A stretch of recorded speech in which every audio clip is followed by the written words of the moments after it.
আসসালামু আলাইকুম প্রিয় দর্শক, আপনারা জানেন যে বর্তমান সরকার বিভিন্ন সিটি কর্পোরেশন এবং উপজেলায় প্রশাসক নিয়োগ করছে, কিন্তু বিরোধী দল বিশেষ করে জামাত ইসলাম এটা চায় না। ওনারা দ্রুত নির্বাচন চায় আর কি।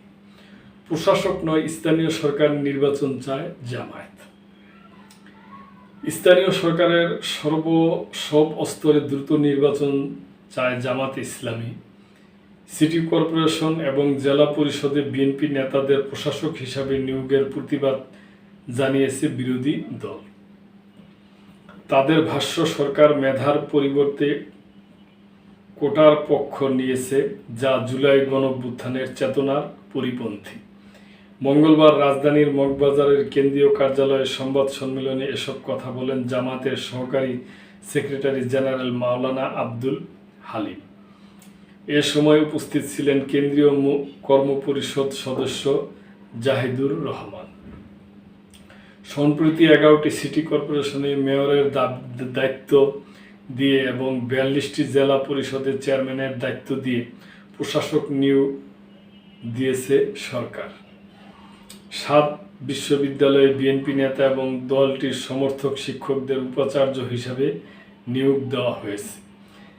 আব্দুল হালিম বলেন, স্থানীয় সরকারে প্রশাসক নিয়োগের মাধ্যমে গণতান্ত্রিক প্রক্রিয়াকে উপেক্ষা করেছে সরকার।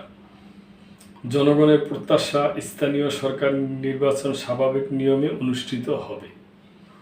এসব নিয়োগে দলীয় বিবেচনার প্রাধান্য লক্ষ্য করা যাচ্ছে। জাতীয় নির্বাচনে পরাজিত প্রার্থী ও বিএনপির মনোনয়ন বঞ্চিত নেতাদের প্রশাসক হিসাবে নিয়োগ দেওয়া হয়েছে, যা জনমতের প্রতিফলন নয়।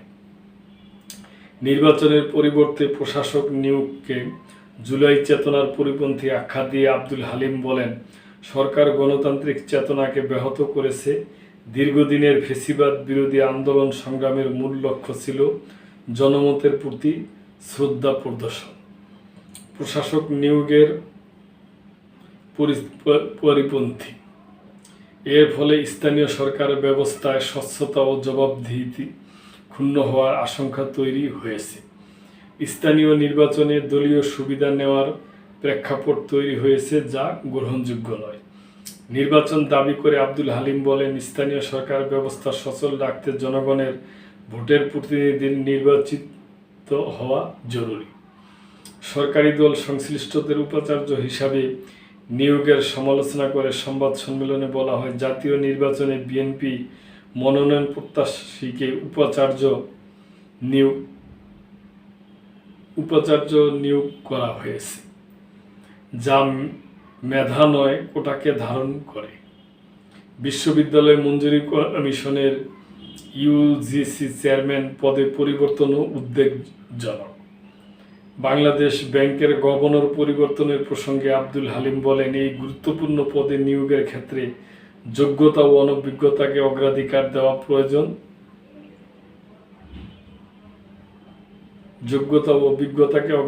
দেওয়া প্রয়োজন ছিল, কিন্তু সরকার একজন ব্যবসায়ীকে নিয়োগ দিয়ে অতীতের নিয়মকে পদদলিত করেছে।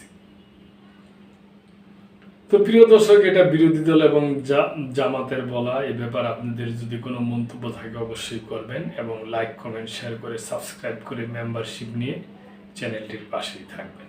আল্লাহ হাফেজ।